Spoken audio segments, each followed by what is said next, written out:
Iraanse man wat meer as 30 jaar omgebring het in die gevangenis. Die eerste keer het ek gegaan te 4 jaar. Maar omdat ek hier wel uitgekom het, het ek die 4 jaar opgelaat opstapel na 21 jaar toe ek tevrede. Maar toen kom het weer dat daar weer tijd komt dat ik gaan weer huis toe, want dingen was nog niet voor mij lekker. Ik was bang voor buiten. En toen gaan staan en stiek ik mes. Ze moet bloed vat. Ze moet die mes stiek. Die man was lang gezoek van ons. Er is gekomen dat er per ongeluk het later bij ons cel gekomen, toen de keeper waarde kwam daarin.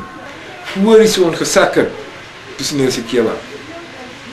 En hang hem op, binnen die cel was zien aan die stortkop. Maar die cel hang hem daar op en snij die mag helemaal op onder tot bij die navel.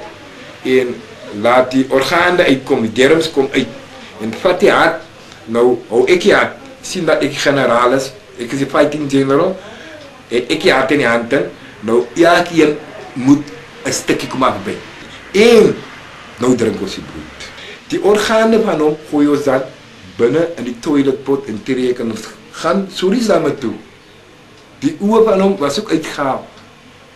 Van voor ons doppen wat ons doen en gaan vertellen voor die Lora binnenkant. Daarvoor is hij dood gegaan. Daarvoor het hy 'n lelike prys betaal. Die most evilste dinge gebeur daar binnekant.